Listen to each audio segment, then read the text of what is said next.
Ô glória! Quantos estão prontos para receber um pouco mais da palavra? Amém. Aleluia! Meu nome é Natan, eu sou da cidade de Fortaleza, a capital do Ceará, como já foi dito. E atualmente eu moro em Campina Grande, que é a segunda cidade da Paraíba. Eu fui para lá em 1996 para morar com um casal de americanos do Alabama e nunca mais voltei para minha casa. Eu tenho aqui, viu, querido? Eu tenho aqui, ó. Tranquilo. Se vier mais eu posso derrubar tudo, aí não vai prestar.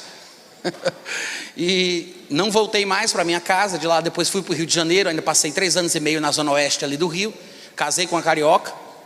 A gente mudou para Campina Grande novamente e o meu filho nasceu na Paraíba. Ele é o único paraibano verdadeiro. Então é uma esposa carioca, um marido cearense e um filho paraibano. É uma verdadeira família missionária, né? E hoje aqui pela manhã eu vou falar com vocês a respeito do arrebatamento. Ô glória! Muito bom. Vocês sabem que de vez em quando surge alguém dizendo até que não existe arrebatamento, né? De vez em quando aparece alguém falando isso.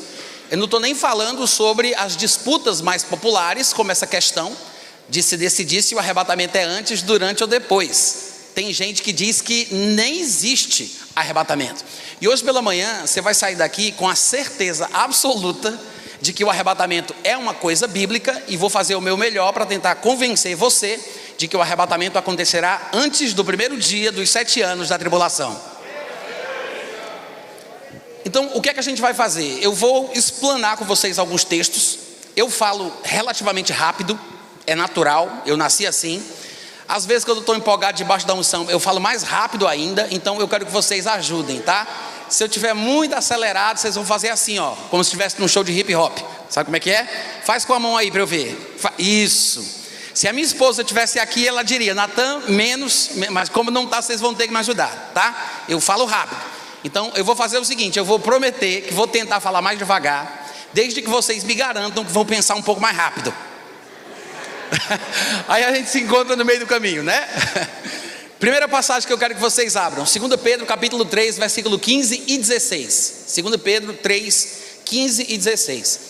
E vocês vão notar que a maior parte do tempo, pelo menos hoje pela manhã, eu vou falar sobre Paulo.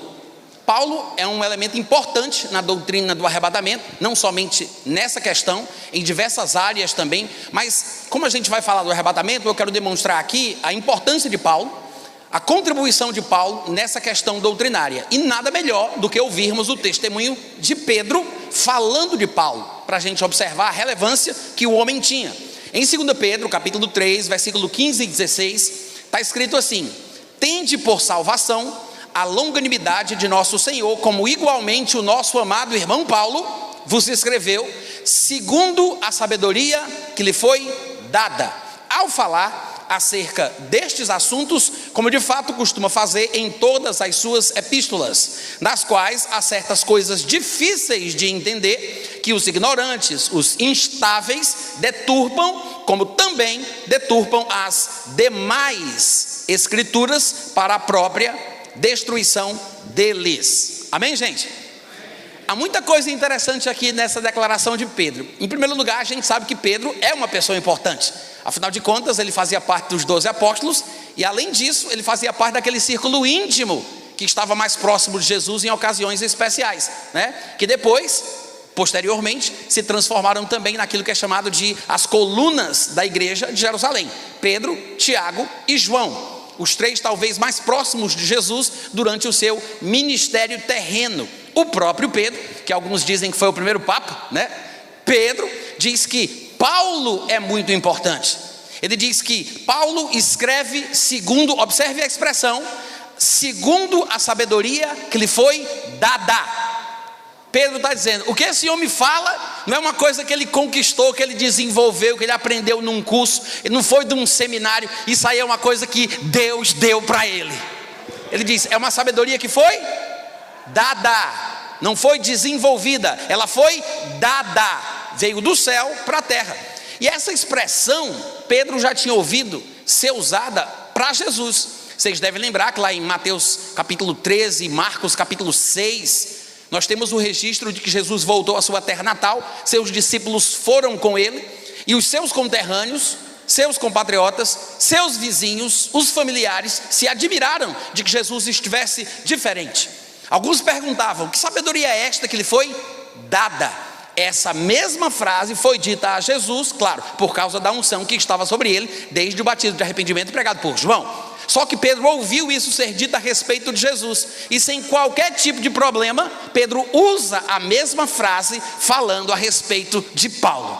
Ô glória! Então a sabedoria de Paulo para falar, a sabedoria de Paulo para escrever, era uma coisa divinamente concedida. Não era uma coisa humana, não era uma coisa desenvolvida, não era necessariamente uma habilidade natural, mas era uma sabedoria que lhe foi dada. Pedro está reconhecendo que é de Deus. É isso que ele diz. Que é por isso que ele fala, ao falar acerca destes assuntos, como de fato ele costuma fazer em todas as suas epístolas, nas quais há coisas difíceis de entender, que os ignorantes, os instáveis deturpam, como costumam fazer com todas as escrituras. Na verdade, Pedro usa a expressão como fazem com as demais escrituras. Talvez Pedro tenha sido o primeiro na história da igreja a dizer que aquilo que Paulo escrevia deveria estar na Bíblia, né? Porque ele diz: deturpam como fazem com as demais escrituras. Porque para Pedro, o que Paulo escreve é a palavra de Deus. Por que o texto de Paulo é considerado por Pedro como escritura divinamente inspirada e por isso útil para ensinar, para educar, para corrigir, para repreender, a fim de que o homem de Deus seja perfeito e perfeitamente habilitado para toda boa obra? Porque é um conhecimento que não foi desenvolvido, é um conhecimento que foi recebido. Esta característica é muito importante e a gente tem que começar com esse texto, como eu escolhi, porque a gente já começa a perceber que o próprio Pedro, que andava com Jesus, né, uma das colunas da igreja de Jerusalém, reconhecia o que havia de Deus na vida de Paulo. E vocês sabem que reconhecimento é uma coisa muito pessoal. Claro que ele está enaltecendo o ministério, a graça, o dom de Deus na vida de Paulo, mas a gente tem que observar a grandeza de Pedro também. O homem ter a humildade de reconhecer isso, ele que andou com Jesus, ele que fazia parte dos 12, coluna da igreja em Jerusalém, ele dizer: eu sei o que Paulo fala em todas as suas epístolas. Ele disse isso. Paulo fala acerca desses assuntos, como é seu costume fazer em todas as suas epístolas. Por que Pedro está falando isso? Porque Pedro lia tudo o que Paulo escrevia. Não há humildade da parte de Pedro não, gente? Há humildade ou não da parte de Pedro? É humildade. Ele reconhecer isso, ver que o homem está sendo guiado por Deus, usado por Deus, falando as coisas que Deus gostaria que falasse. E ele disse: eu leio tudo que esse homem escreve. A gente não tem nenhuma epístola de Paulo para Pedro, vocês sabem disso. Nós temos epístolas de Paulo para Timóteo, para Tito, para Filemon, para os Colossenses, para os Laodicenses, como ele menciona na epístola aos Colossenses. Nós temos cartas de Paulo para muita gente, para muito povo, mas não tem uma carta de Paulo para Pedro. Mas Pedro diz: eu leio tudo que ele escreve, porque Pedro entendia que não importava se a carta era para ele. Pedro não estava interessado em saber para quem era a carta, ele queria saber de quem era a carta. É isso que a gente tem que prestar atenção aqui, porque Paulo é uma figura diferente. Pedro era uma referência para a igreja cristã, uma referência cristã na igreja primitiva. Mas pelo que parece, nas próprias palavras de Pedro, Paulo era uma referência para as referências. Paulo era uma referência para Pedro. Pedro parecia aprender com o que Paulo falava.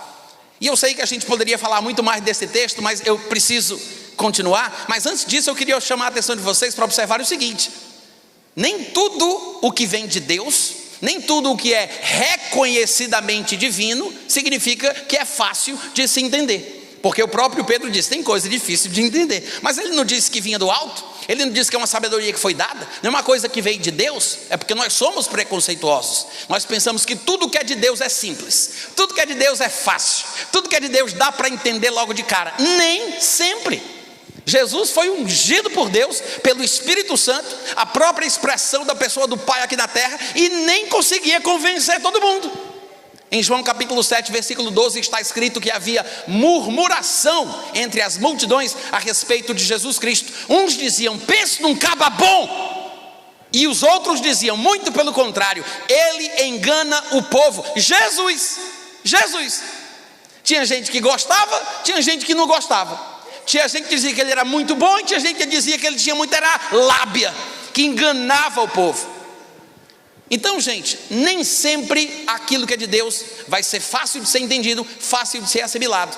Jesus tinha consciência que as palavras que ele falava não eram lá muito comuns. Ele sabia disso. Tanto que em João capítulo 8, ele disse aos judeus que haviam crido nele: se vocês permanecerem nas minhas palavras, conhecereis a verdade e a verdade vos libertará.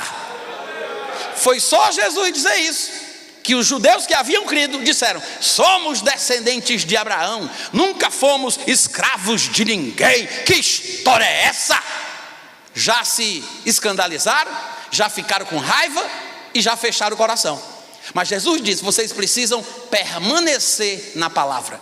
Perseverança, resiliência, não pode desistir, porque você ouve, pode não fazer sentido no primeiro momento, mas há necessidade de permanência, porque Jesus disse: se permanecer, vai conhecer.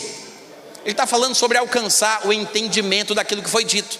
Então tem coisas que não são tão simples, tá?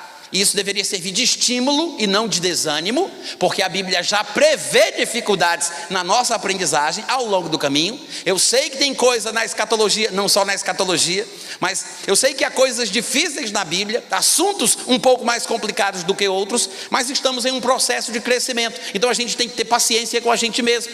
A gente tem que estar predisposto para passar talvez mais tempo do que a gente gostaria estudando aquele assunto, até chegar numa compreensão básica, mínima a respeito daquilo ali. Se você se acha incapaz de entender logo de cara, coloca aquele assunto numa gavetinha de azeite, deixa guardado, vai estudar outra coisa, não se desespera, tá bom? Muito obrigado pelo entusiasmo. Agora, voltando aqui para 2 Pedro capítulo 3, versículo 15 e 16, tem outra coisa que eu gostaria de mencionar. Ele diz: nosso amado irmão Paulo vos escreveu. Eu sei que isso não tem nada a ver com o assunto, mas isso me salta aos olhos. E claro, a gente poderia fazer aqui uma ministração toda de 1-2 horas só sobre esse assunto. Quem tiver curiosidade depois de estudar, procura no meu canal do YouTube, na internet, no meu site, onde vocês quiserem, pela pregação: o Senhor é o seu pastor ou o pastor é o seu Senhor? Depois você procura, porque infelizmente ao longo da história da igreja, pelo que a gente sabe, a igreja cristã atual, que nós consideramos evangélica, ela saiu do catolicismo, mas parece que o catolicismo não saiu da gente.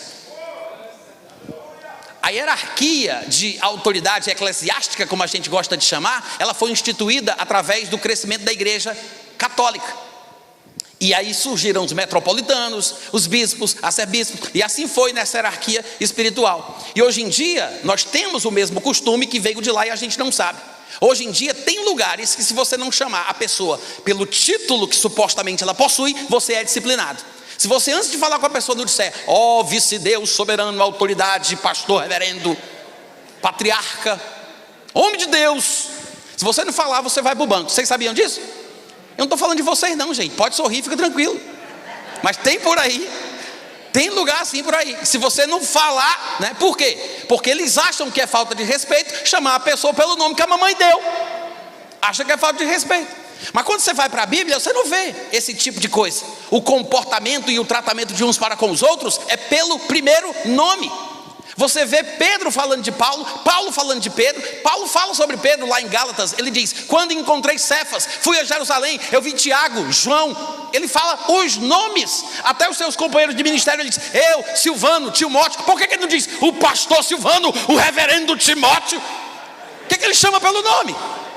Que intimidade é essa? Porque nós somos irmãos. Somos irmãos. Aí você vê Pedro exaltando Paulo, e como é que ele chama ele? Meu amado irmão Paulo. E eu vou parar agora, estou ficando com raiva. Vamos para frente.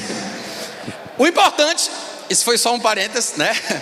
Depois vocês vão estudar mais sobre isso, procura lá. Mas eu quero que vocês observem que Pedro tem uma admiração por Paulo. Ele reconhece a unção na vida do homem. Ele diz que o que ele fala é de Deus, não é da cabeça dele. Ele não desenvolveu, ele recebeu. É uma sabedoria que lhe foi dada. Aí a gente pensa, bom, se é assim, vamos estudar sobre Paulo, né? Vamos observar as características do seu chamado, do seu ministério, para que a gente possa entender o que gerou essa admiração profunda no coração de Pedro, o primeiro Papa, o homem que andou com Jesus, né? Eu sou cearense, tá, gente? Então ninguém se escandalize. Cearense é assim mesmo, já nasce contando piada. Mas vamos olhar as características do chamado e do ministério de Paulo. Abre comigo, nós temos 3 textos, tá? Deixa eu falar aqui antes da gente fazer a leitura. Nós temos 3 textos no livro de Atos. Claro que a gente poderia usar outros, mas esses 3 são básicos e suficientes para nos mostrar essa característica diferenciada do ministério de Paulo, que serve de referência e estímulo para cada um de nós, é claro, mas é uma coisa que Deus fez com ele. Em Atos capítulo 9, Atos capítulo 22 e Atos capítulo 26, a gente vai abrir daqui a pouco. A gente vai encontrar elementos do chamado e do ministério de Paulo que vão nos fazer entender ainda mais por que Pedro o admirava. Por que Pedro acreditava que todo crente deve considerar o que Paulo escreve como a palavra de Deus. Por que os textos de Paulo deveriam estar no cânon da Bíblia. Por que o que ele fala é importante para o crescimento espiritual de um apóstolo como Pedro. E claro, consequentemente, para toda a igreja. Em Atos capítulo 9, versículo 15, está escrito assim. Isso aqui é Deus tratando com Ananias. Vocês devem saber da história. Ananias foi aquele homem que foi enviado por Deus para falar com Paulo sobre o seu chamado, o seu ministério. E no versículo 15, o Senhor lhe disse: Ananias, vai!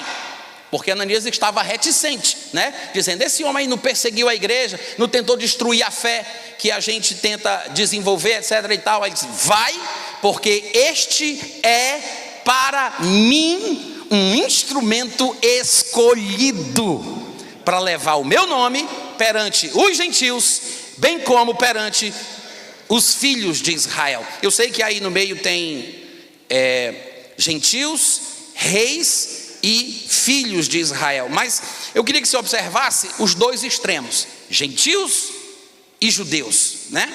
Porque ele está falando sobre o chamado de Paulo se estender aos gentios, claro, aos reis, às pessoas de influência, de autoridade do mundo, mas também aos israelitas, aos filhos de Israel. Por que eu acho importante a gente observar isso? Porque de vez em quando a gente pensa que Paulo só foi chamado para falar para gentil, né? De vez em quando Paulo glorifica o ministério dele entre os gentios, e na maioria das vezes era para pôr em ciúmes os da sua própria nação, para pôr em ciúmes os judeus, mas isso não significa que Paulo era somente o apóstolo dos gentios, como se ele tivesse sido chamado só para pregar para gentil. Não é isso, a Bíblia não ensina isso em lugar nenhum, pelo contrário, Paulo ele foi chamado desde o começo, como você acabou de ler, para pregar para judeu e para gentil. Amém, gente? É por isso que Paulo, quando chegava em determinadas cidades, ele procurava uma sinagoga. Uma vez eu lendo um comentário bíblico, a gente vê tanta coisa por aí, né, nesses seminários por aí afora, porque cemitério e seminário são palavras parecidas, às vezes eu me confundo.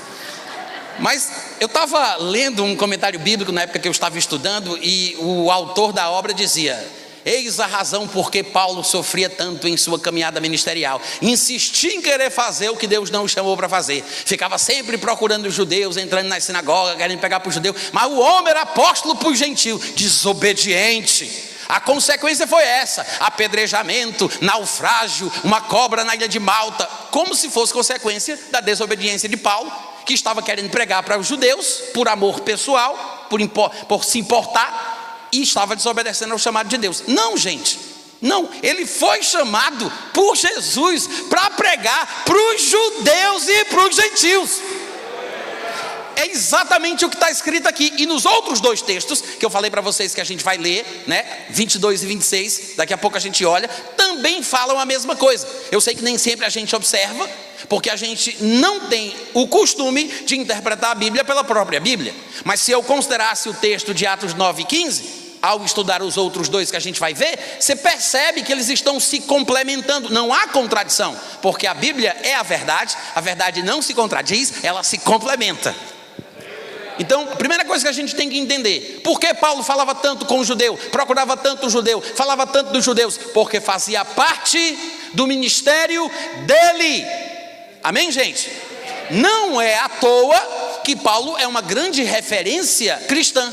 E embora ele tenha entrado no ministério tardiamente em relação aos primeiros apóstolos, você observa que até mesmo Pedro estava sempre de olho naquilo que ele tinha para falar a respeito dos assuntos.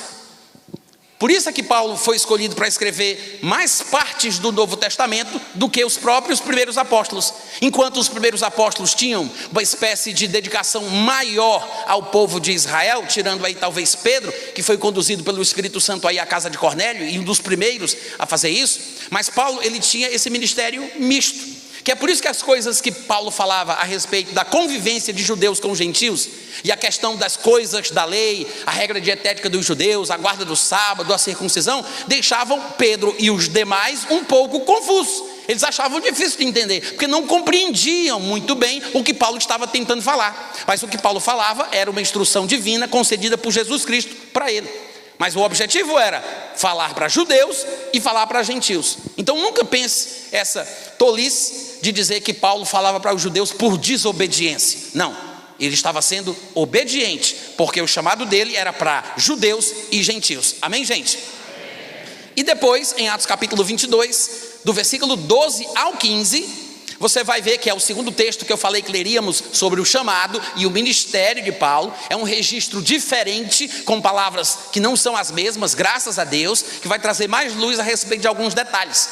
No versículo 12 de Atos 22, diz assim: um homem chamado Ananias, piedoso conforme a lei, tendo bom testemunho de todos os judeus que ali moravam, veio procurar-me, e isso é Paulo contando a história, veio procurar-me, pondo-se junto a mim, disse: Saulo, irmão, recebe novamente a vista. Nessa mesma hora, recobrei a vista e olhei para ele. Então ele disse: o Deus de nossos pais, de antemão te escolheu para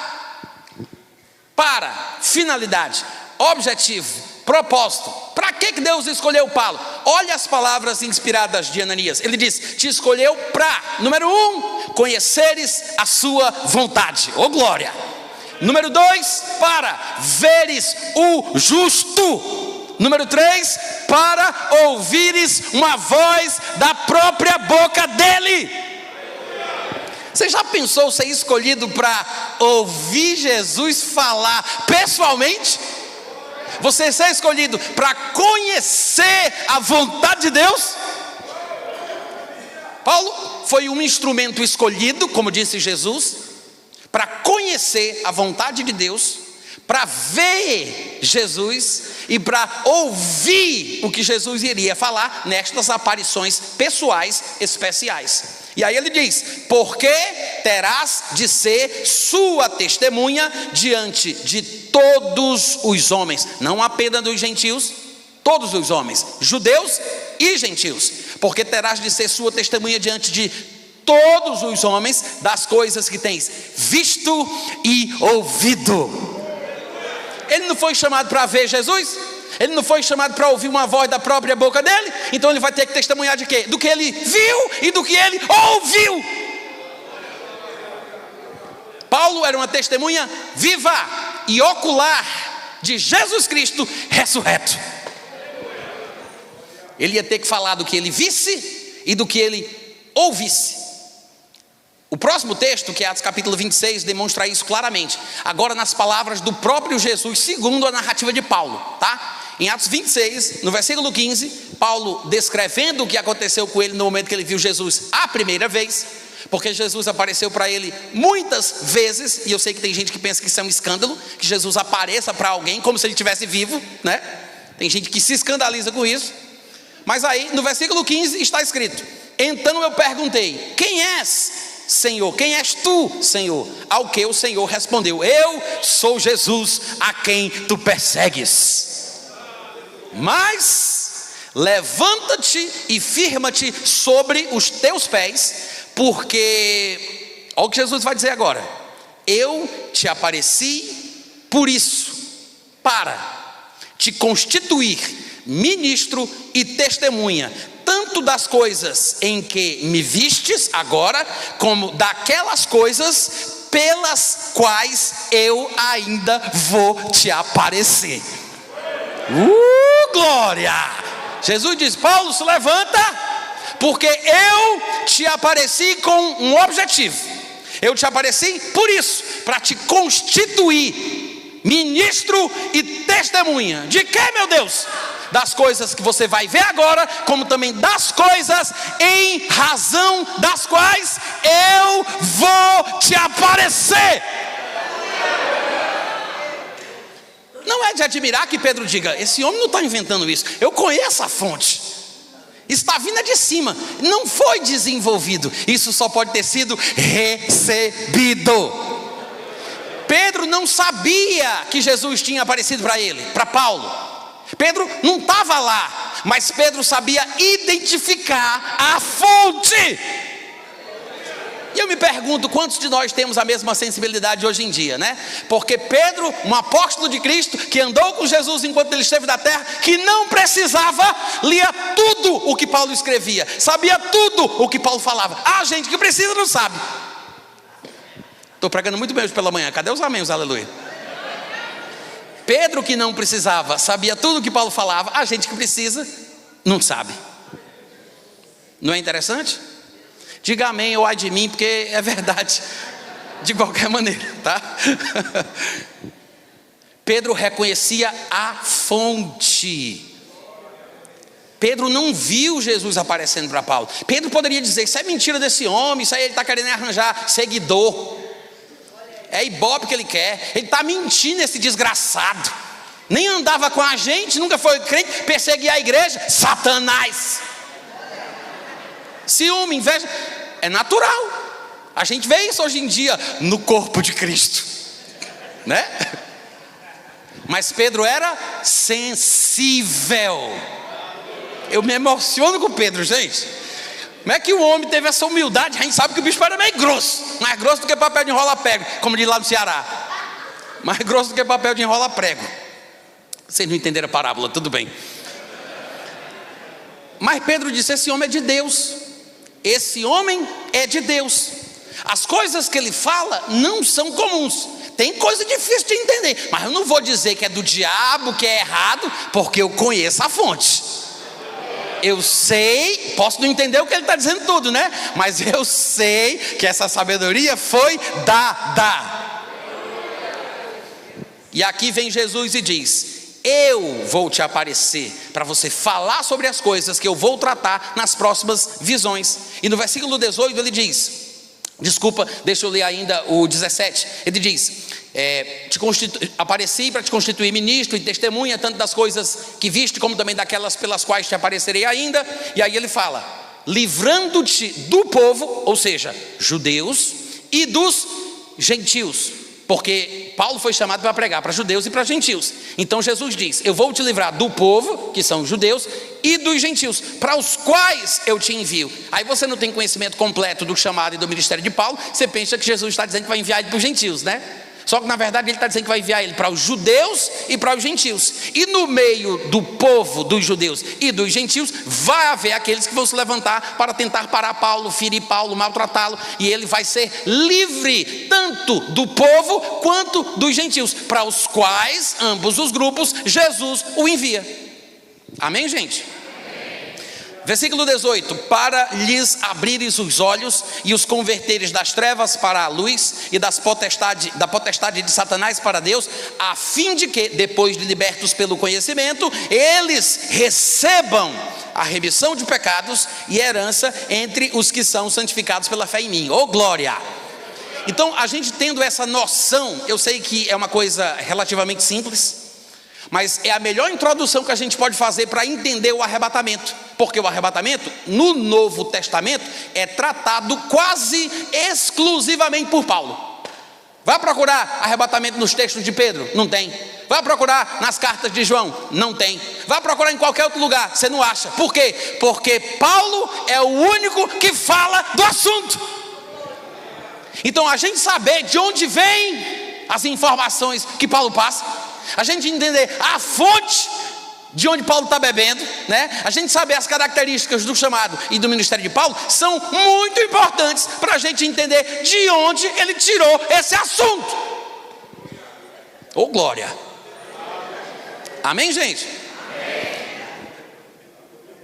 As características do ministério de Paulo são tão fortes e tão importantes que ele mesmo, ele não se acanhava em falar sobre isso. Afinal de contas, não estaria mentindo. E muito naturalmente ele falava, como por exemplo ele o faz em Gálatas capítulo 1, versículo 11. Ele diz: faço-vos porém saber, irmãos, que o evangelho por mim anunciado não é segundo o homem, porque não recebi, nem o aprendi de homem algum, mas mediante revelação de Jesus Cristo. Oh glória! Oh maravilha! Ele disse: eu recebi e aprendi. Não foi Pedro que contou para ele, não foi João que contou para ele, ele não teve que conversar, passar por um discipulado, fazer um estudo com os primeiros apóstolos. Não, ele disse: foi Jesus que me contou. Ele disse: eu recebi e aprendi de Jesus Cristo. Eu sei que Paulo era um homem instruído, tá? Conhecedor de diversas questões culturais, linguísticas e tudo mais, eu sei disso. Mas sem o IBPJ ele não seria o que ele foi. O IBPJ é o Instituto Bíblico aos Pés de Jesus, tá? Ele não estava lá naquele grupo que foi discipulado por Jesus pessoalmente quando ele estava na terra. Ele o conheceu depois, tardiamente, mas ele aprendeu diretamente de Jesus Cristo. Você já parou para pensar nisso? Ele disse: eu não recebi, nem aprendi de homem nenhum. Foi por revelação de Jesus. Eu sei que isso pode parecer uma coisa superficial, mas à medida que você for meditando ao longo da sua caminhada, isso cada vez vai ficar mais importante na sua vida e você vai perceber coisas novas. Mas nós praticamos a ceia do Senhor. Vocês praticam a ceia do Senhor aqui também? Sim. E vocês já pararam para pensar por que a gente usa o texto de Paulo se o homem nem estava lá? Vocês já pensaram nisso? Vocês usam 1 Coríntios 11 aqui, não usam? Né? Por que vocês usam 1 Coríntios 11? É o sindicato das igrejas que está mandando? Não. Todo mundo usa 1 Coríntios capítulo 11. Nem todo mundo sabe por quê. Por que a gente não usa os textos dos evangelhos que parecem ser mais fiéis ao que aconteceu naquela noite? É porque a gente vai ter um entendimento mais profundo da coisa nas entrelinhas do que Paulo diz em 1 Coríntios capítulo 11. Eu sei que nem todo mundo entende o que Paulo está explicando ali, mas é o texto de 1 Coríntios deixado por Paulo que a gente lê. É o texto que a gente usa para fazer a celebração. Embora a gente nem saiba exatamente o porquê, a gente tem uma dica do porquê o texto de Paulo parece ser mais importante, mais descritivo do que qualquer outro. Porque no versículo 23 de 1 Coríntios 11 ele diz: porque eu recebi do Senhor. Eu recebi do Senhor que também vos entreguei. Eu recebi do Senhor que também vos entreguei. Que o Senhor Jesus, na noite que ele foi traído, ele tomou o pão, ele deu graças, ele partiu, ele disse. Como é que Paulo sabe o que ele fez? Como é que Paulo sabe o que ele disse? Porque Jesus contou para ele. Vocês lembram que lá em Atos capítulo 26 Jesus disse isso para Paulo? Ele disse: se levanta, firma-te sobre os teus pés, porque eu te apareci por isto, para te constituir como ministro e testemunha, tanto das coisas em que me viste, como daquelas pelas quais eu te aparecerei ainda. Jesus era pregador pentecostal. Isso. Aí Jesus aparece um dia e diz: está pronto para a lição de hoje? Anota aí no título: Santa Ceia. Oh glória! Jesus contou para Paulo.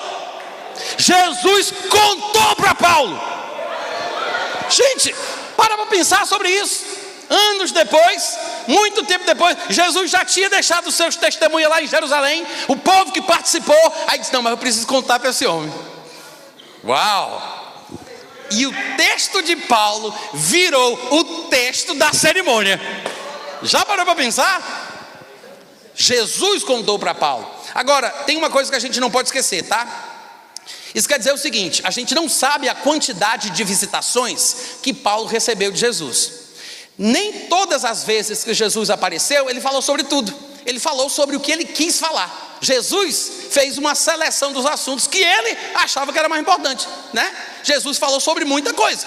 Tanto que Paulo de vez em quando diz: eu recebi isso do Senhor, eu vos declaro por palavra do Senhor, isso aqui foi ele que me disse. Só que Jesus não falou de tudo. Então Paulo de vez em quando ia tecer comentários sobre certos assuntos, tinha que dar a sua opinião.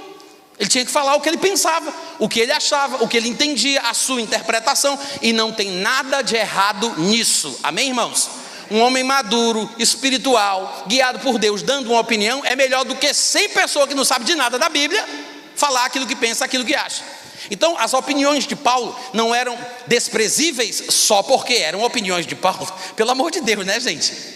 A opinião de um homem como esse tem a sua relevância. É por isso que de vez em quando a gente encontra textos na Bíblia onde Paulo vai dizer: olha, eu não tenho uma palavra do Senhor a respeito desse assunto, mas eu vou dar a minha opinião. Isso não é para ser desprezado, é apenas uma característica do ministério dele, porque o que ele falava era o que Jesus contava para ele, o que ele ministrava era o que Jesus ensinava para ele nestas aparições. E as coisas sobre as quais Jesus não falou, o que é que ele vai fazer? Ele vai ficar calado? Ele não vai dizer nada? Ele não tem capacidade divinamente concedida para interpretar o texto bíblico, para poder dar uma opinião, para poder falar do assunto? Claro que ele tem.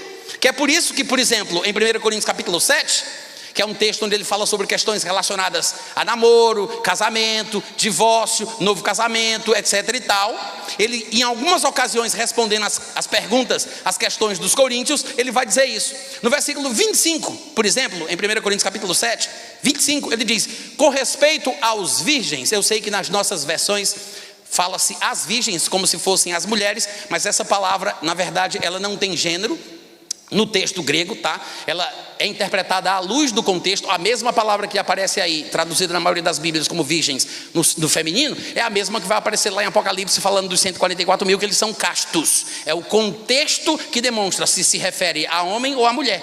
Eu acho, pelo que me parece, né, que Paulo estaria falando aqui sobre os virgens de uma forma geral, as pessoas virgens. Então ele diz: com respeito aos que são virgens, não tenho mandamento do Senhor, porém eu dou a minha opinião. Mas veja com que base ele dá a opinião. Ele diz: como alguém que recebeu do Senhor a misericórdia para ser fiel.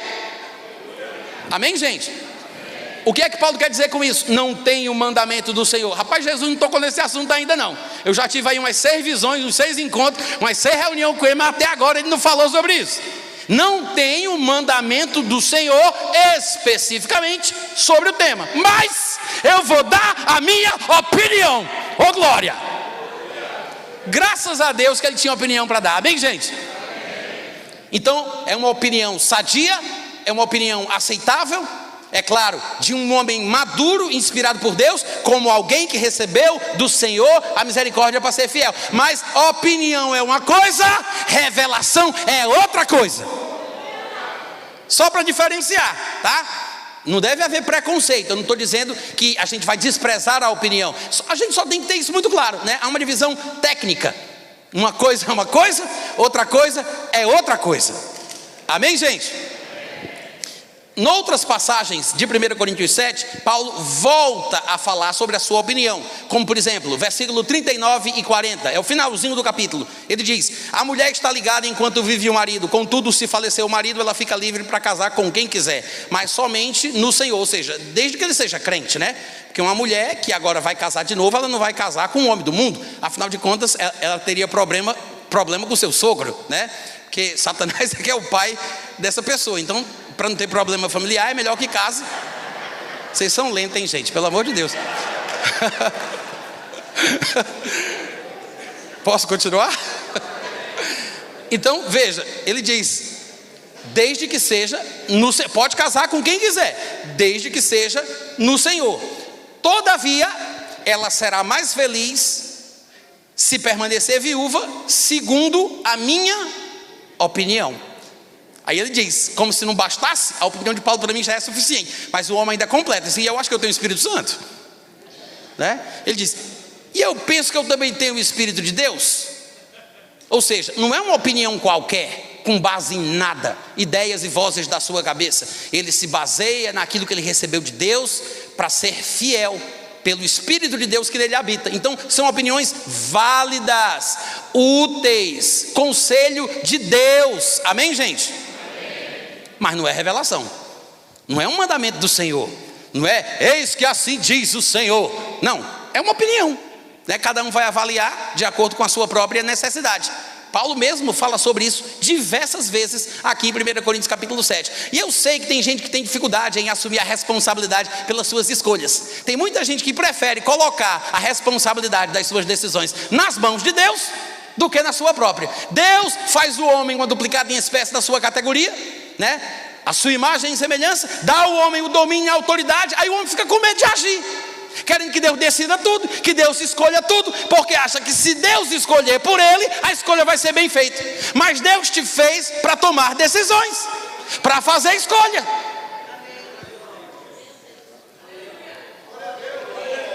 Que é por isso que nessa área de casamento, já que eu toquei no vespeiro, né? É por isso que nessa área de casamento o pessoal diz: eu prefiro esperar em Deus, porque se Deus trouxer aquela varoa que me foi destinada, embora eu ainda não a conheça, meu casamento será uma bênção. A mulher de Deus, minha alma gêmea evangélica. Vai rir, daqui a pouco você vai chorar. Deixa eu perguntar uma coisa para vocês. Eva era a pessoa certa, a mulher de Deus para Adão? Pode trabalhar em equipe, vai, pergunta para o coleguinha. Eva era a mulher de Deus para Adão? Era ou não era?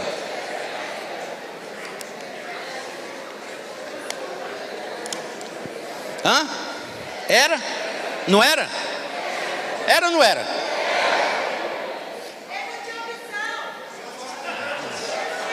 Não tinha opção, não era, mulher? A maioria das vezes que eu pergunto isso nas igrejas, o pessoal diz assim: não! Por quê? Porque eles acham, se fosse de Deus, ela não tinha feito o que ela fez com ele, ela não tinha induzido o homem a pecar, a estragar tudo. Mas, gente, não são as coisas ruins que acontecem ao longo da vida que provam ou comprovam que algo é ou não é de Deus. Porque viver nesse mundo onde Satanás é Deus é ter que nadar contra a maré. Não tem como não ter dificuldade, não tem como não ter problema. Você vai ter problema sim. Se você não quer ter problema no casamento, é só você não entrar no casamento. Assim diz o Senhor. É só não entrar. É só não entrar. Tá? Paulo disse isso: eu queria poupar vocês, queria evitar que vocês tivessem problema. Mas está consciente do negócio? Vai, meu filho, mergulha. Porque depois que surgirem as dificuldades, você não vai querer colocar a culpa em Deus. Ah, porque se eu tivesse casado com a mulher de Deus, eu não estava sofrendo isso. Engano, ilusão. Se é que a gente pode dizer, né? Se é que a gente pode usar essa expressão, a pessoa de Deus para mim, Eva é a única que foi criada da costela do homem e foi trazida para ele de volta, saiu dele e voltou para ele. A única que Deus fez a dedo. Mas foi lá que a bagunça começou, com a mulher de Deus. A mulher de Deus. Ser de Deus ou não ser de Deus não significa que as tentações não existirão. Amém, gente?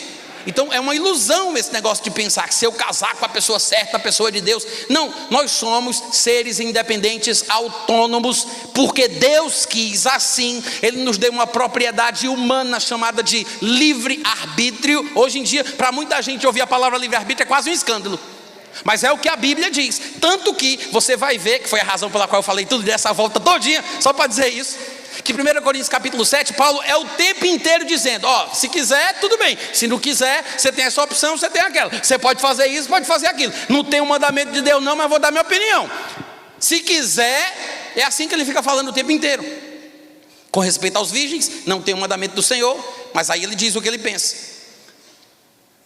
Com respeito à viúva, ele diz: não tem um mandamento do Senhor, mas dou a minha opinião. E nas ocasiões em que o marido incrédulo abandona o lar, deixando a mulher crente em casa, ou vice-versa, né? Que a mulher que é incrédula não aceita que o marido tenha se convertido e quer sair de casa. O que é que a gente faz? A gente ora, intercede porque está debaixo da promessa? Está debaixo da promessa. Depois você vai ter que ler, depois você vai ter que ler 1 Coríntios capítulo 7 quando chegar em casa, tá? O que é que Paulo diz lá? Se o incrédulo quiser se apartar, que se aparte, porque em tais casos nem o irmão nem a irmã estão sujeitos à servidão, porque Deus nos chamou foi para a paz. você não tem autoridade sobre a vontade do outro. Se o incrédulo consente que você seja crente, ótimo, é meio caminho andado, porque com a atitude correta do coração dele, ele está pronto para receber a influência do cristão, porque através da convivência eu vou santificar a vida da minha esposa, eu vou santificar a vida do meu marido, pela influência, pela convivência. Agora, se ele quiser ir embora, aí você só pode cantar: vai com Deus, o amor ainda está aqui, vai com Deus. Não tem mais nada o que fazer. Aí você, mas eu vou perseverar, que está debaixo da promessa. Paulo perguntaria, está lá em 1 Coríntios capítulo 7, de onde sabes, ó mulher, se salvará o teu marido? De onde sabes, ó marido, se salvará a tua esposa? Porque não tem promessa, não tem garantia, porque o ser humano é livre, e você não pode exercer a sua fé sobre a vontade humana. Amém, irmãos? A esperança muda a nossa vida, porque se está com o semblante caído e a esperança invade o meu coração, eu melhoro, eu fico diferente, a esperança me muda. A fé muda as circunstâncias, porque eu posso transformar as coisas ao meu redor pela fé, mas a única coisa que muda a vida do outro é o amor. Eu não posso exercer fé para mudar a vida do outro, eu posso mudar através do amor. É por isso que Paulo fala que o segredo da mudança na convivência matrimonial é a convivência. Está escrito lá em 1 Coríntios 7, gente. Está escrito lá. Pronto, desabafei. Vamos embora. 1 Coríntios 7, versículo 10 e 12. Vamos voltar, é a terceira passagem, onde Paulo vai dizer o seguinte. Versículo 10, ele diz assim: ora, aos casados ordeno não eu. Agora vai ser interessante essa passagem, porque nós vamos ver Paulo falando das duas questões. Um mandamento direto de Jesus sobre o assunto, e um detalhe sobre o qual Jesus não falou. E aí ele vai novamente dar a sua opinião, vai mesclar as duas coisas. Observa o que ele diz: aos casados ordeno não eu, mas o Senhor, que a mulher não se separe do marido, se porém ela vier a separar-se, que não se case ou que se reconcilie com o seu marido, e que o marido não se separe da sua mulher. Aos mais, versículo 12, aos mais digo eu, não Senhor. Ele diz, digo eu, não Senhor, que se algum irmão tem mulher incrédula e ela consente, esse é o segredo, tá? Esse é o pulo do gato. Se ela aceita, consente, para ela não é problema, aí sim, não abandone. Se o cônjuge incrédulo aceita o relacionamento com o cristão não deve tomar iniciativa para se separar, porque é um caminho fácil para ganhar essa pessoa para Jesus. Amém, gente? Tanto é que você vai ver Paulo dizendo isso mais para frente. No 13 ele diz: a mulher que tem marido incrédulo e ele consente em viver com ela, não deixa o marido. Por quê? Porque o marido incrédulo, versículo 14, é santificado no convívio da esposa, e a esposa incrédula é santificada no convívio do marido crente. Se não fosse assim, se isso não acontecesse, até os filhos seriam impuros. Agora, com esse ambiente, nessa condição, eles também serão santos. Ou seja, é tudo uma questão de ponderação, porque se o incrédulo aceita, consente, o crente pode ganhar essa pessoa para Jesus pela convivência, através do amor, das boas obras. Amém, gente? Mas vocês observaram que no versículo 10 ele disse: aos casados ordeno não eu, mas o Senhor. E no versículo 12 ele disse: aos mais ordeno, ele diz, digo eu, não o Senhor. Uma vez eu assisti uma ministração, o pessoal estava falando sobre casamento, e a pessoa que ministrou usou esse texto para dizer o seguinte: olha, o que Deus fala é que realmente importa. Não interessa se o grande homem de Deus falar alguma coisa, se não foi Deus que falou, pode desprezar. Aí a pessoa usou esse texto para dar um exemplo de que todos os casamentos deveriam permanecer firmes e do jeito que estavam, e nunca haveria espaço para separação e divórcio, porque Paulo mesmo, quando foi falar sobre o assunto, ele disse: a ordem de Deus é que não se separe. Quando Paulo permitiu a separação, ele disse: quem está falando sou eu, não é Deus. E a pessoa usou essa passagem para justificar isso. Mas por que a pessoa fez isso? Porque ela, diferentemente de nós, ela não conhecia as características do chamado de Paulo, do ministério de Paulo. A maioria das coisas que Paulo falava, ele falava por revelação. Ele disse isso em Gálatas 1:11: recebi e aprendi por revelação. Jesus contava para ele, ele contava para o povo, mas Jesus não falava de tudo. Tinha assuntos sobre os quais Jesus não falou. E quando Jesus não falava, ele disse: não, eu vou dar a minha opinião como alguém que recebeu a misericórdia para ser fiel. E eu também acho que eu tenho o Espírito de Deus, né, gente? Então Paulo dava a opinião dele. E chegou um ponto onde ele diz: aos casados, não sou eu que estou falando, é Jesus quem deu a ordem, que os casados não se separem. E quando chega no versículo 12, ele diz: aos mais, agora quem fala sou eu, não o Senhor. Só que quando você vai observar o conteúdo do que ele diz no versículo 12, quando ele fala aos mais, ele fala de pessoas casadas também. Ele diz: se algum irmão tem mulher incrédula e ela consente em morar com ele, não a abandone. Então, no versículo 12, ele também está falando de casados, porque no 10 ele disse: aos casados ordeno não eu, mas o Senhor. E depois ele diz: aos mais, a gente pensa que ele falaria de outro grupo, outro estado civil, já que no 10 ele falou dos casados. Então a gente pensa, aos mais seriam quem? Os viúvos, os desquitados, os separados, né? Os amancebados, aqueles que, como é que vocês chamam aqui? Amaziados. Olha que coisa interessante, ele está falando de pessoas casadas no versículo 10, e ele está falando de pessoas casadas no versículo 12, só que tem uma diferença, porque senão ele não teria dito aos mais. Os casados do 10 são casados onde ambos são crentes, os dois são crentes. É crente, é para obedecer a palavra, é para andar no Espírito, e não é para separar, acabou. Amém? Eu sei que foi difícil, parece que vocês não estão se sentindo muito bem hoje pela manhã, mas é o que a Bíblia diz, tá? Ele diz: aos casados, não é uma ordem minha, é do Senhor, não separa, ponto final, acabou. Aí no versículo 12 ele diz: aos mais. Quem são esses?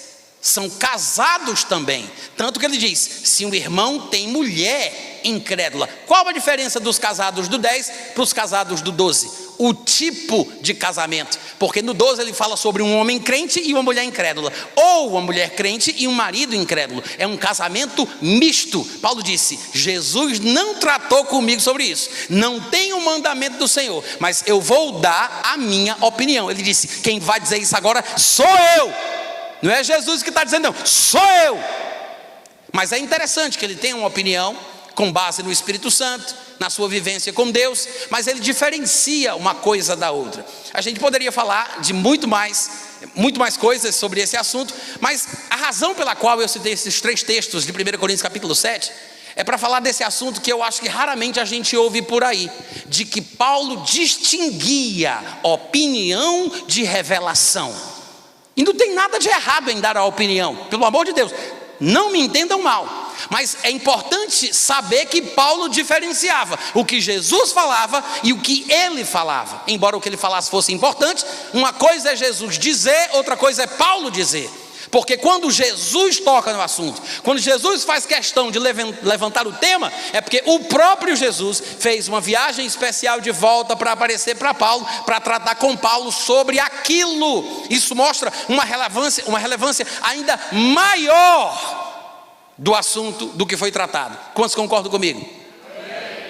E é justamente por isso que a gente vai entender a importância do arrebatamento. Por quê? Porque Paulo não tirou isso da sua cabeça. Não era uma opinião de Paulo, não era ele falando sobre o que ele achava que poderia acontecer.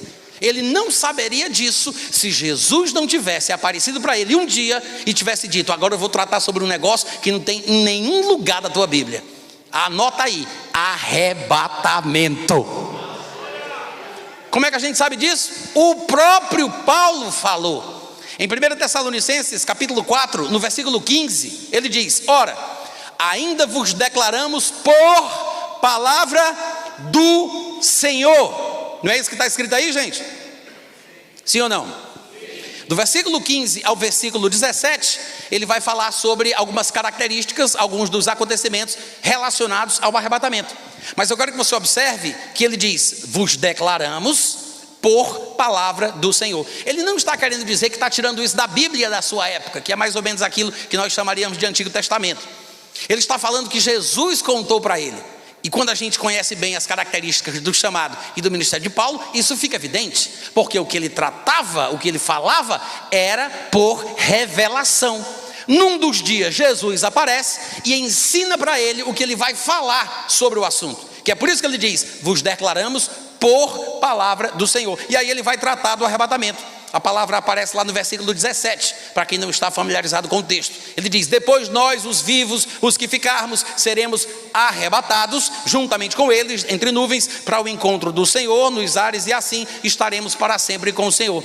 Então, nesse momento que ele fala do arrebatamento, ele deixa claro que a informação deste acontecimento foi uma coisa que ele recebeu diretamente de Jesus Cristo. Isso mostra o quê? Primeiro, que o arrebatamento não é uma coisa irrelevante, secundária, porque Jesus Cristo deixou de fora muitos assuntos, mas o arrebatamento ele fez questão de falar. Então não tem como a gente usar a desculpa de dizer que o arrebatamento é secundário e irrelevante, é uma coisa que vai acontecer no final da tribulação de qualquer jeito, como alguns eruditos pós-tribulacionistas insistem em fazer. Vai acontecer, mas é irrelevante, não é importante. Vai acontecer no final da tribulação, é um evento en passant, assim, de passagem, é uma coisa... Não, Jesus tocou no assunto. E a gente sabe disso porque não é o único texto onde Paulo diz que foi Jesus que disse. Não é o único texto onde Paulo demonstra que ao falar do assunto ele está falando uma coisa que Jesus contou para ele. Os dois textos talvez mais populares, que é 1 Coríntios 7, 1 Tessalonicenses, capítulo 4, do 15 ao 17, e em 1 Coríntios 15, nos dois textos, ele usa expressões que dão a entender que o que ele tem para falar sobre este evento, este acontecimento, é uma revelação. Em 1 Coríntios 15, no versículo 51, o contexto lá fala sobre a ressurreição, mas porque haverá toda uma geração que não vai morrer e será arrebatada antes de experimentar a morte, Paulo acha por bem inserir este conhecimento, esta informação que Jesus passou para ele. Então ele diz: eis que vos digo um mistério. Por que mistério? Porque não é uma informação, um conhecimento de domínio público. É uma coisa que Jesus contou para ele particularmente. Ele não pode dizer: abra no capítulo tal, versículo tal, lá no livro do profeta, não sei das quantas. Não tem passagem, não tem texto. Não há nenhuma passagem que fale da doutrina do arrebatamento no Antigo Testamento. Podemos usar exemplos, acontecimentos que ilustram, ou podem servir de ilustração para o arrebatamento, mas a doutrina, o ensinamento, ele ainda não tinha sido publicado. Há coisas que estavam ocultas desde que o mundo começam a ser reveladas de Jesus para frente. Lá em Mateus capítulo 13, versículo 34 e 35, está escrito que Jesus se dirigia às multidões por meio de parábolas, e sem parábolas nada lhes dizia, para que se cumprisse o que fora dito por meio do profeta: abrirei a minha boca em parábolas e publicarei as coisas ocultas desde que o mundo começou. Então Jesus, ele começa essa publicação de mistérios, de segredos, coisas guardadas desde que o mundo começou. Uma delas, pelo que Paulo parece demonstrar, é o tal do arrebatamento, porque ele diz: eis que vos declaramos um mistério. Desculpa, eu juntei os dois textos. Eis que vos digo um mistério: nem todos dormiremos, mas transformados seremos todos, num abrir e piscar de olhos. E aí ele vai falar algumas outras características associadas ao arrebatamento. Mas observe, os dois textos mais populares sobre o arrebatamento, 1 Tessalonicenses 4, 17, e o seu contexto imediato, né? 1 Coríntios capítulo 15, os dois textos usam expressões, um palavreado que dá a entender claramente que o assunto sobre o qual Paulo vai tratar é uma revelação de Jesus Cristo. Amém, gente? Então, primeira coisa, o arrebatamento não é um assunto tirado da cabeça de Paulo, não é um assunto irrelevante, é uma revelação dada por Jesus Cristo depois de ressuscitado. Eu acredito particularmente, e eu sei que há uma divisão aí no arraial pré-tribulacionista, alguns concordam com isso, outros não concordam. Eu sou da opinião que Jesus fala sobre o arrebatamento lá em Mateus 24. Não sei se a gente vai ter oportunidade para tratar sobre isso aqui, a gente ainda vai descobrir, eu também vou descobrir ainda, mas eu acredito que Jesus fala sobre o arrebatamento lá em Mateus 24, o primeiro a falar, mas de forma enigmática, não explícita e clara como Paulo vai fazer, até porque, segundo Jesus, Paulo era um instrumento escolhido com o objetivo preciso de divulgar coisas que Jesus trataria com ele nestas aparições, e uma delas, pelo que a gente viu, era o próprio arrebatamento em si. Amém, gente? Mas, além de Jesus, só Paulo toca nesse assunto, no assunto do arrebatamento. E por isso a gente tem que parar para pensar o que Paulo diz sobre o assunto. O que o Novo Testamento fala a respeito desta palavra que foi usada por Paulo para falar sobre este acontecimento. Paulo falou que os mortos em Cristo, não é todos os mortos, ele não está falando de todos os santos, justos e mortos desde Adão até o dia de hoje, ele está falando de uma classe específica, ele está falando dos mortos em Cristo, que significa aqueles que receberam Cristo enquanto estavam vivos no período da igreja e morreram, e aqueles que estiverem vivos em Cristo e ainda não morreram, mortos em Cristo e vivos em Cristo, serão arrebatados para estar com o Senhor para sempre, serão transformados e tudo mais, tá? Mas vamos parar para pensar, será que isso é suficiente para a gente concluir em que momento o arrebatamento acontece? Se é antes ou se é depois, se é durante a tribulação? Gente, eu estou convencido de que o fato de Paulo ter usado a palavra que foi traduzida corretamente por arrebatamento em nossa Bíblia, prova de que o arrebatamento é antes da tribulação. Por quê? Porque a palavra harpazo, a palavra grega traduzida por arrebatamento, que inclusive a raiz dessa palavra é de onde vem a nossa palavra arpão, tá? A palavra arpão. Arpão é uma peça metálica, uma ponta de ferro usada numa lança para pescaria de peixes grandes, né? Que são fisgados pelo arpão e trazidos para fora da água. A raiz da palavra. A palavra harpazo, ela é usada 100% das vezes no texto bíblico e em outros contextos também, quando se fala sobre uma interferência, uma interdição. É quando há uma ação de assalto ou uma situação em caráter de urgência exercida por alguém num contexto específico. Ela não é usada somente para as coisas positivas. A palavra harpazo, traduzida por arrebatamento, tem o verbo também, né? Ela vai ser usada em contextos positivos e negativos, espirituais e naturais. E eu vou dar alguns exemplos para vocês, mas vocês vão observar, já chama atenção aqui para isso, que 100% das vezes é sempre demonstrando uma intervenção, tá? Por exemplo, em Atos capítulo 8, versículo 39, diz assim: quando saíram da água, o Espírito do Senhor arrebatou Filipe. Ou seja, Filipe não cedeu pela fé, ele não cooperou, ele não precisou crer, é uma intervenção divina. Existem situações em nossa vida que nós temos que cooperar com Deus, a Bíblia testemunha isso do começo ao fim. Mas existem situações de intervenção, onde a pessoa não tem que crer, ela não tem que se render ao Espírito, ela não tem que fazer nada, é uma intervenção divina. Como por exemplo, Zacarias, o pai de João Batista, foi uma intervenção divina. O anjo apareceu e disse: você ficará mudo durante um tempo. E o homem parou de falar. Não é porque ele creu, não é porque ele cedeu, não é porque ele recebeu, é uma intervenção. Quantos estão entendendo? Então o Espírito do Senhor arrebatou a Filipe, não vendo mais o eunuco, e este foi seguindo o seu caminho cheio de júbilo. Ou seja, Filipe foi tirado de um lugar, colocado em outro. 2 Coríntios 12, do 2 ao 4, Paulo fala de uma experiência muito provavelmente dele mesmo, pelo menos é o pensamento geral dos estudiosos a respeito do assunto.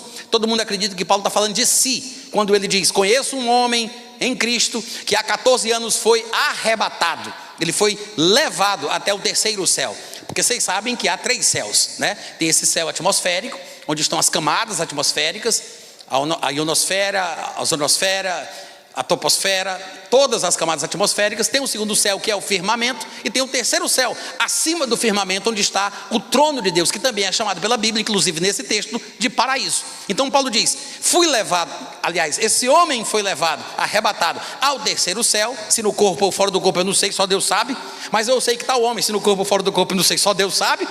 Foi arrebatado ao paraíso e ouviu palavras inefáveis, indizíveis, as quais ao homem não é permitido falar. Não é lícito, não é permitido por lei. É proibido o homem tocar nesses assuntos nessa dispensação ou do lado de cá da eternidade. Mas é interessante que ele tenha dito: foi arrebatado ao terceiro céu.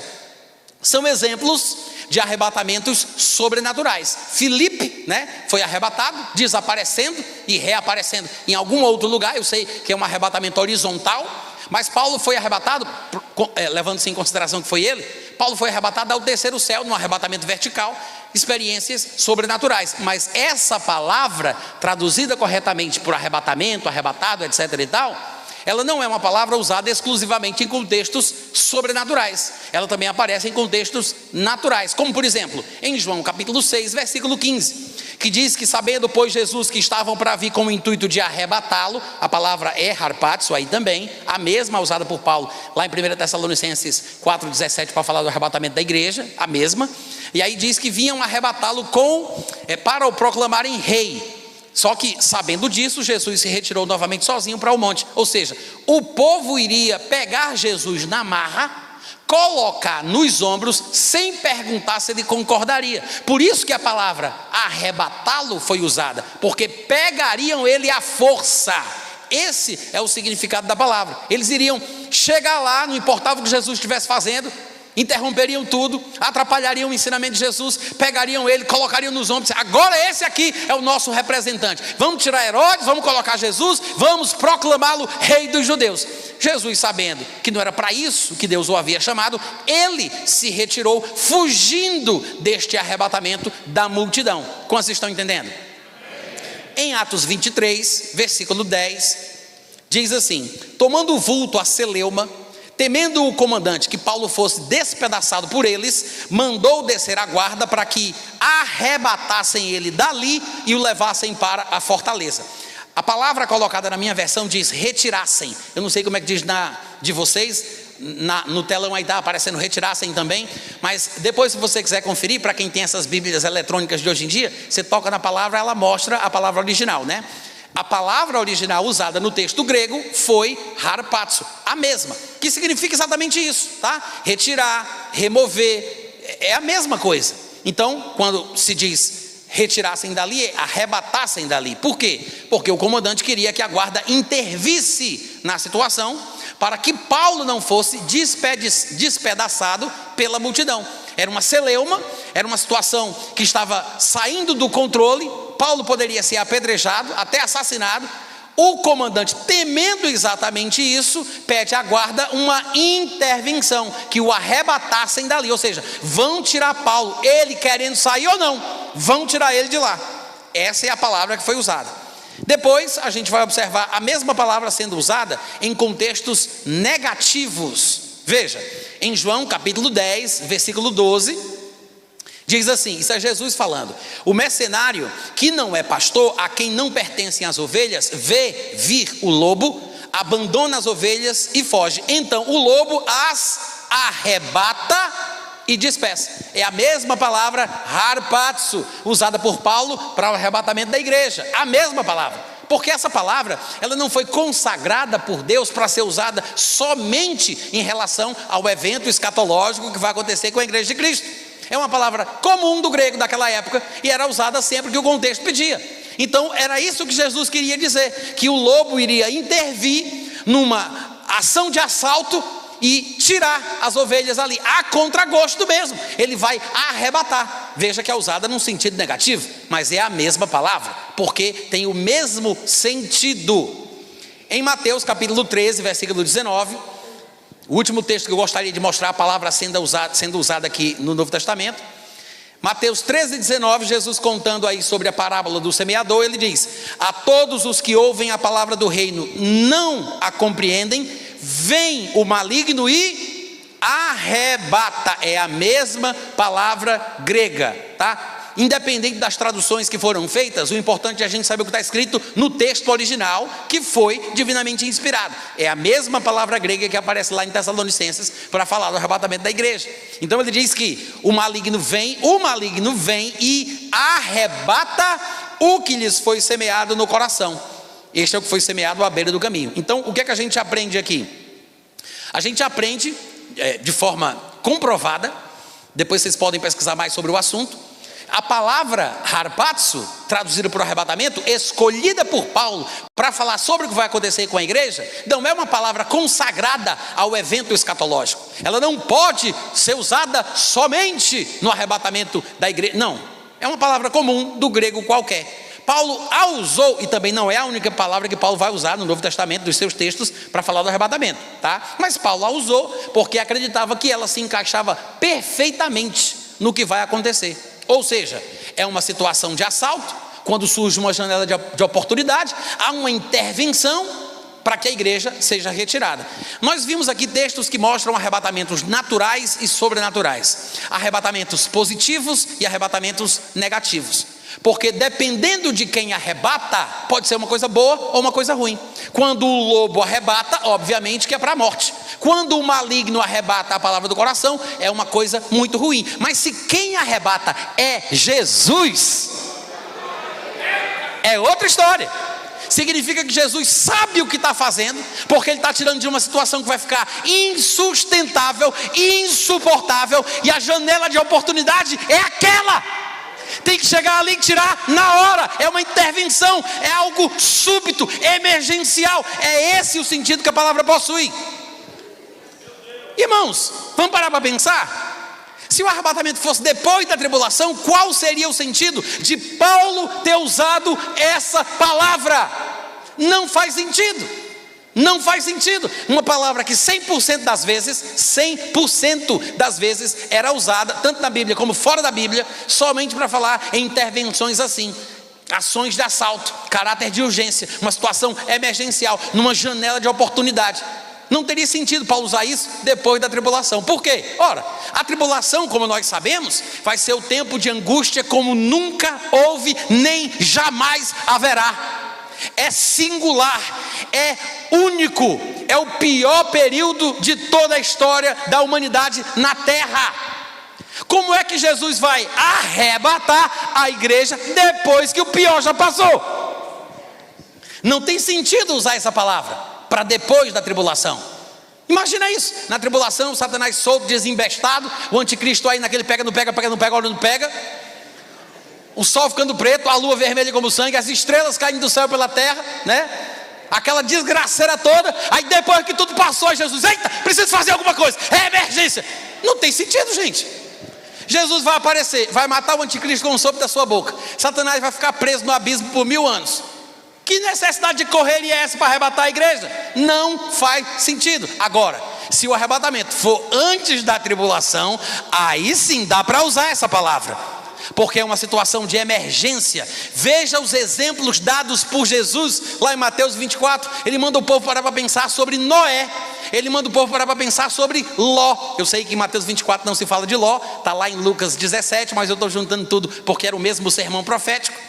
Jesus diz: pensem em Noé, pensem em Ló, porque vai ser do mesmo jeito que foi. Ou seja, o povo do mundo comprava, vendia, casava, se dava em casamento, tudo era normal, não havia nenhuma situação extraordinária acontecendo, até que Noé entrou na arca.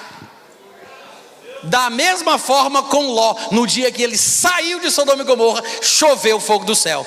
Por quê? Porque vai ser uma situação assim, de assalto. Jesus arrebata a igreja e depois do arrebatamento começa a tribulação. A tribulação não pode acontecer antes que os justos sejam retirados da terra. Para concluir, mesmo sem explicar, eu quero que você veja 1 Tessalonicenses capítulo 4, versículo 17. A gente acabou de ver que Paulo usou a palavra harpazo, arrebatamento, para falar sobre esse evento futuro. E aí ele diz assim, ó: nós, os vivos, os que ficarmos, seremos arrebatados juntamente com eles, os mortos em Cristo, entre nuvens, para o encontro do Senhor nos ares, e assim estaremos para sempre com o Senhor. Prestou atenção? Agora veja o que ele diz depois, no capítulo 5, versículo 3, ele diz: quando andarem dizendo paz e segurança, eis que lhes sobrevirá repentina destruição, como vem as dores de parto, aqui está para dar à luz, e de nenhum modo escaparão. No capítulo 4, Paulo fala do arrebatamento. No capítulo 5, Paulo fala da tribulação, que ele chama corretamente de dia do Senhor. A gente não vai fazer isso agora, mas depois você pode conferir. Ele diz que o dia do Senhor virá como um ladrão de noite. Ora, só pode ser coisa ruim. A visita de um ladrão na noite não é coisa boa. Nenhum ladrão liga para dizer 10 horas tá bom para você, né? O ladrão, ele vem para matar, ele vem para roubar, ele vem para destruir. É por isso que a tribulação é corretamente comparada nas escrituras com uma visita entre aspas, tá? Visita de um ladrão na noite. Porque é uma experiência ruim, é muito bem comparada com o ataque, o assalto de um ladrão. Só que ao falar do arrebatamento no capítulo 4, eu não sei se vocês observaram, ele conjuga o verbo na primeira pessoa do plural. Ele diz nós, Os vivos, vamos junto. Nós seremos arrebatados. Ele se inclui na experiência. Ao falar da tribulação no versículo 3 que a gente acabou de ler, ele se exclui do acontecimento. Ele disse: eles quando andarem, olha a conjugação, ele diz: eles quando andarem dizendo paz e segurança, eis que lhes, não é nos, não é vos, é lhes sobrevirá repentina destruição, como vem as dores de parto, aqui está para dar à luz, e de nenhum modo eles escaparão. Paulo diz: nós seremos arrebatados, eles não escaparão. Por quê? Porque nós somos arrebatados antes e a tribulação vem para eles depois. Por que Paulo tratou do arrebatamento no capítulo 4 e tratou da tribulação no capítulo 5? Porque o arrebatamento acontece antes e a tribulação vem depois. O arrebatamento é para os crentes, por isso Paulo se inclui, e a tribulação é para os incrédulos, por isso Paulo se exclui. Nós seremos arrebatados, eles não escaparão. Amém, gente? Amém. Vocês foram abençoados hoje pela manhã? Amém. Obrigado pela paciência, Deus te abençoe.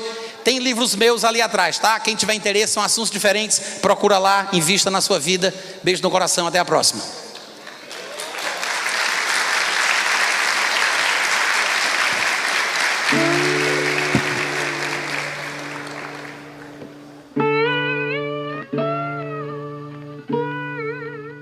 Este é um trabalho independente e conta com a ajuda das pessoas que têm sido abençoadas por ele.